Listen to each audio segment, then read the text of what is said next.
ایک بادشاہ محل کی چھت پر ٹہلنے چلا گیا۔ ٹہلتے ٹہلتے اس کی نظر محل کے نزدیک گھر کی چھت پر پڑی، جس پر ایک بہت خوبصورت عورت کپڑے سکھا رہی تھی۔ بادشاہ نے اپنی ایک باندی کو بلا کر پوچھا، کس کی بیوی ہے یہ؟ باندی نے کہا، بادشاہ سلامت، یہ آپ کے غلام فیروز کی بیوی ہے۔ بادشاہ نیچے اترا۔ بادشاہ پر اس عورت کے حسن و جمال کا سحر سا چھا گیا تھا۔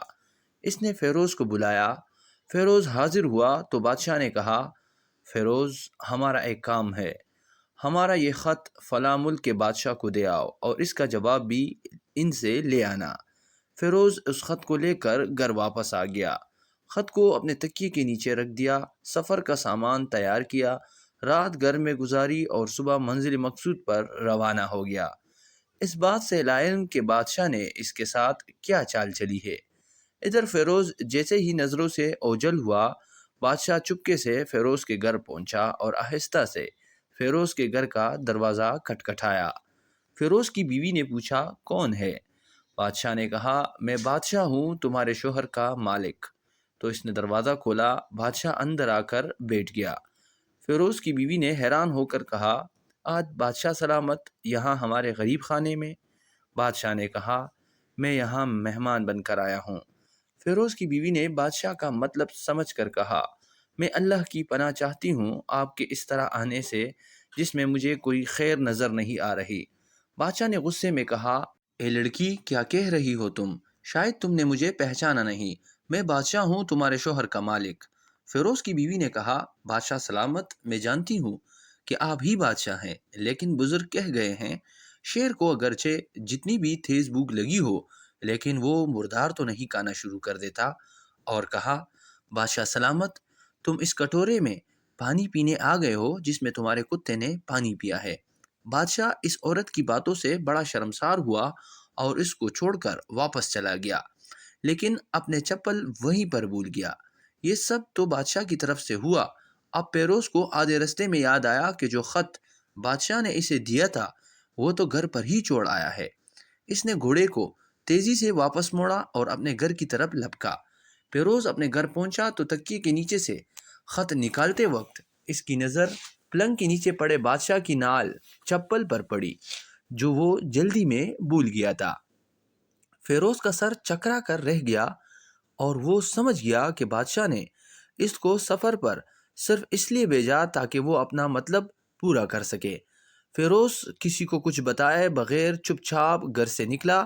خط لے کر وہ چل پڑا اور کام ختم کرنے کے بعد بادشاہ کے پاس واپس آیا تو بادشاہ نے انعام کے طور پر اسے 100 دینار دیے۔ فیروز دینار لے کر بازار گیا اور عورتوں کے استعمال کے قیمتی کپڑے اور کچھ تحائف بھی خرید لیے۔ گھر پہنچ کر بیوی کو سلام کیا اور کہا، چلو تمہارے میکے چلتے ہیں۔ بیوی نے پوچھا، یہ کیا ہے؟ کہا، بادشاہ نے انعام دیا ہے اور میں چاہتا ہوں کہ یہ پہن کر اپنے گھر والوں کو بھی دکھاؤ۔ بیوی، جیسے آپ چاہیں۔ بیوی تیار ہوئی اور اپنے والدین کے گھر اپنے شوہر کے ساتھ روانہ ہوئی۔ داماد اور بیٹی اور ان کے لائے گئے تحائف دیکھ کر وہ لوگ بہت زیادہ خوش ہوئے۔ فیروز بیوی کو چھوڑ کر واپس آ گیا اور 1 مہینہ گزرنے کے باوجود نہ بیوی کا پوچھا اور نہ اس کو واپس بلایا۔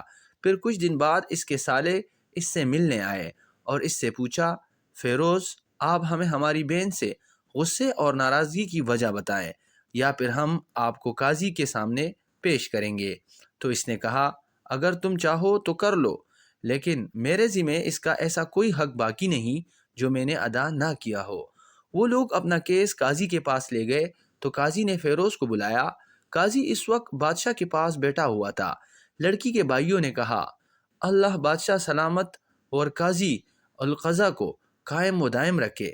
قاضی صاحب، ہم نے ایک سرسبز باغ، درخت پھلوں سے بھرے ہوئے اور ساتھ میں میٹھے پانی کا کنواں اس شخص کے حوالے میں دیا تھا، تو اس شخص نے ہمارا باغ اجاڑ دیا، سارے پھل کھا لیے، درخت کاٹ لیے اور کنویں کو خراب کر کے بند کر دیا۔ قاضی فیروز کی طرف متوجہ ہو کر پوچھا، ہاں تو لڑکے، تم کیا کہتے ہو اس بارے میں؟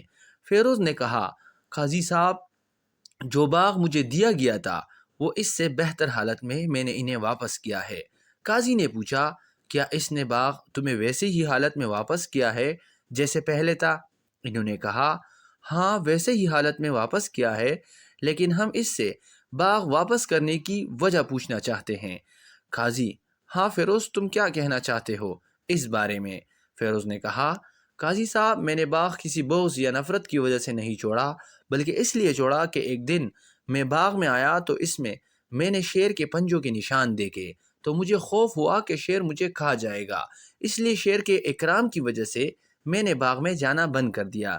بادشاہ جو ٹیک لگائے یہ سب کچھ سن رہا تھا اور اٹھ کر بیٹھ گیا اور کہا: فیروز، اپنے باغ کی طرف امن اور مطمئن ہو کر جاؤ، واللہ اس میں کوئی شک نہیں کہ شیر تمہارے باغ آیا تھا، لیکن وہ وہاں پر نہ تو کوئی اثر چھوڑ سکا، نہ کوئی پتا توڑ سکا، اور نہ ہی کوئی پھل کھا سکا۔ وہ وہاں پر تھوڑی دیر رہا اور مایوس ہو کر لوٹ گیا، اور خدا کی قسم میں نے کبھی تمہارے جیسے باغ کے گرد لگے مضبوط دیواریں نہیں دیکھی۔ یہ سب سن کر فیروز اپنے گھر لوٹ آیا اور اپنی بیوی کو بھی واپس لے آیا۔ نہ تو قاضی کو پتہ چلا اور نہ ہی کسی اور کو کہ ماجرا کیا تھا۔ کیا خوب بہتر ہے اپنے اہل و عیال کے راز چھپانا تاکہ لوگوں کو پتہ نہ چلے، اپنے گھروں کی بعید کسی پر ظاہر نہ ہونے دو۔ اللہ آپ لوگوں کے گھروں کو خوشیوں سے بھر دے، آپ کو، آپ کے اہل و عیال کو اور آپ کے مال کو اپنے حفظ و امان میں رکھے۔ آمین ثم آمین۔